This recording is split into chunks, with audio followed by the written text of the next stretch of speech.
Hi everyone, welcome back to Mercy recipes. Egg చామదుంప కాంబినేషన్లో curry చూపిస్తున్నానండి. ఇలా మీరు ఎప్పుడన్నా ట్రై చేసిన కామెంట్స్ పెట్టండి. ఈ తయారీ విధానం చూద్దాం.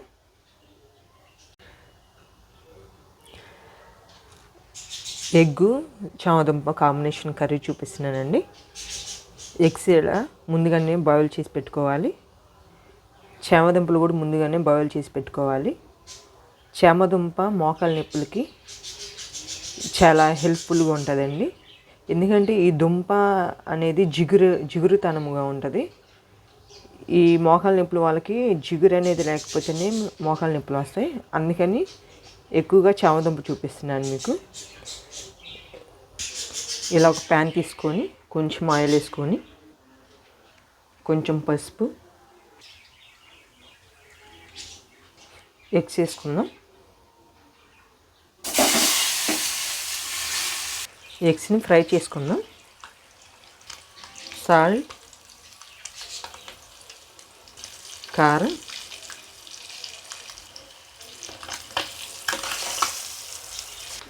ఇలా ఫ్రై చేసుకొని పక్కన పెట్టేసుకుందాం.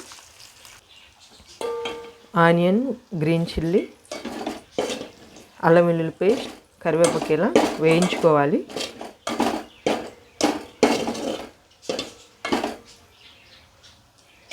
ఇలా వేయించుకున్న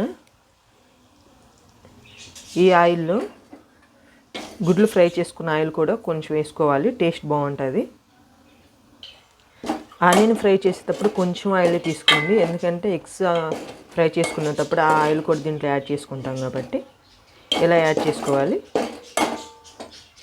ఒక టమాటా ఇలా కట్ చేసి వేసుకుందాం. కొంతమంది పులుసులో టమాటా వేయరండి, నేను ఇక్కడ టమాటా కూడా వాడుతున్నాను.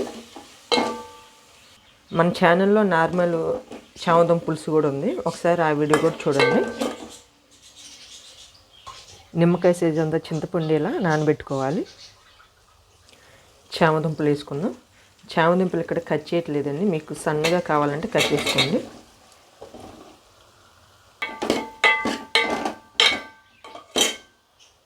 పసుపు, సాల్ట్, కారం,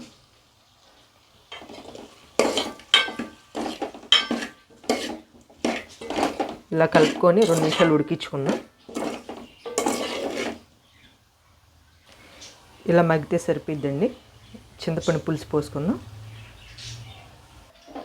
ఇలా మీకు ఎంత పులుసు కావాలో అంత వాటర్ యాడ్ చేసుకోండి. ఈ చామదుంప పులుసు చారుగానే ఉండాలండి, ఎందుకంటే ఇది తొందరగా చెక్కబడిద్ది కాబట్టి ఇలా చారుగానే ఉంచుకోండి. ధనియా పౌడర్, కోకోనట్ పౌడర్,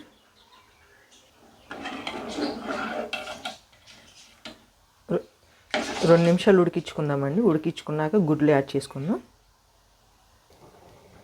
ఎగ్స్ని చూపించే విధంగా కట్ చేసుకోండి, ఒకే వైపు కట్ చేయండి.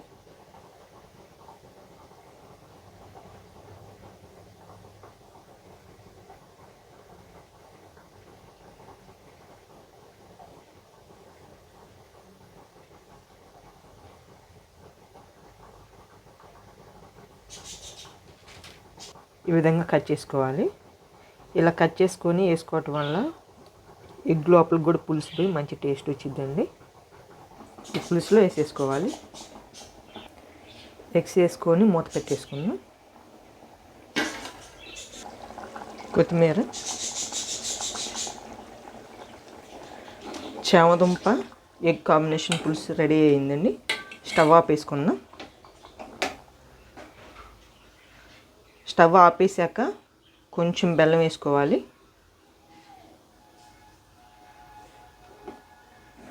ఈ బెల్లం ఎందుకంటే పులుసు కొంచెం ఎక్కువైనా అడ్జస్ట్ చేసిద్దండి. బెల్లం కరిగాక సర్వింగ్ బౌల్ తీసుకుందాం. చూడండి, బెల్లం కరిగింది, బౌల్ తీసేసుకుందాం.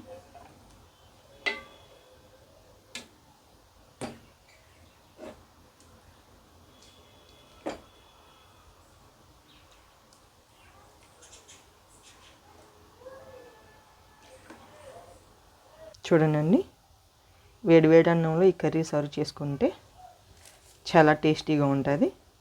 ఒకసారి మీరు కూడా ట్రై చేయండి. ఇలా ఈ వీడియో నచ్చితే లైక్ చేయండి, షేర్ చేయండి, సబ్స్క్రైబ్ చేయండి. Thank you for watching.